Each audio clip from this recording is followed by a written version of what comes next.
Challenges आए हमारे पास, H1N1, swine flu, Ebola, SARS का जो फेटेलिटी रेट है वो 17% है अपनी कोरोना वायरस से बहुत ज्यादा।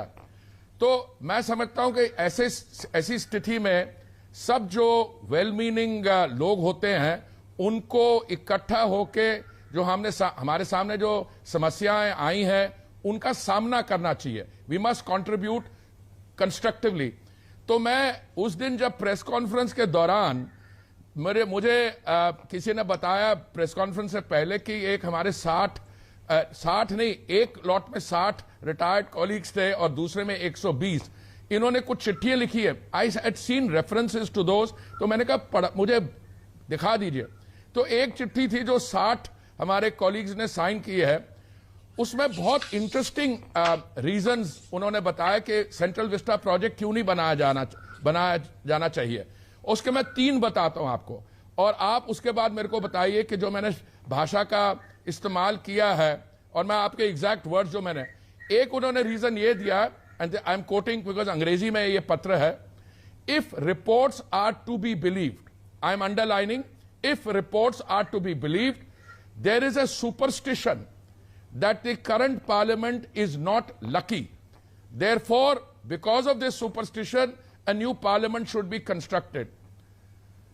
तो मैंने जब इसको पढ़ा अपने आप और मैंने प्रेस कॉन्फ्रेंस में इसको दोहराया, मुझे लगा कि अगर कोई अब पढ़ा लिखा व्यक्ति हो, कितने वो पढ़े लिखे हैं वो आपके पर डिपेंड करता है। सब इन्होंने इम्तिहान पास किया हुआ था। जब उन्होंने साइन अ लेटर, हरदीप आपके साथ ही पास किया IAS उसमें आपके मित्र पुराने एग्जाम तो मैंने भी पढ़े लिखे तो थे वो। उन्होंने कहा, उन्होंने दस्तखत किया, if reports are to be believed. अच्छा, उसको छोड़िए। उसके बाद एक बहुत ही इंटरेस्टिंग था कि ये जो सेंट्रल विस्टा है इसका ग्रीन स्पेस जो है, शाम को जहां पे वो क्वालिटी और कैरी होम, तो पता नहीं आजकल आइसक्रीम वाला है कि नहीं। हमारे बचपन में हम लोग जाया करते थे वहां आइसक्रीम खाने। तो उन्होंने कहा कि वो जो ग्रीन स्पेस है, it provides an inexpensive venue for people to go and have evening entertainment. ये सेकंड पॉइंट।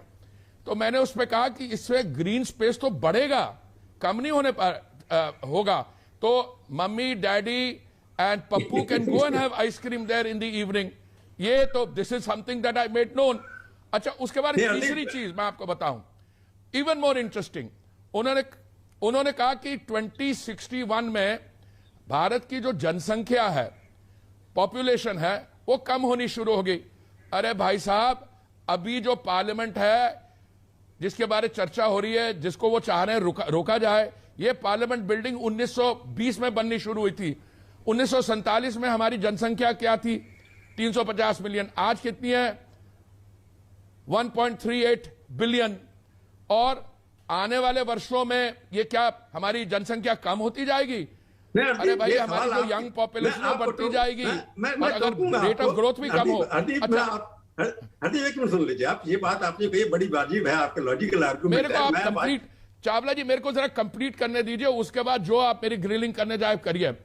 तो मैंने कहा कि भैया 2026 में जो फ्रीज है on the number of members of parliament, अभी वो पार्लियामेंट बिल्डिंग की स्थिति ऐसी है, अभी सेस्मिक जोन 2 में है थी, अब सेस्मिक जोन 4 में है। अगर कोई रिक्टर स्केल के बड़ा ट्रेमर आए, we could have serious consequences.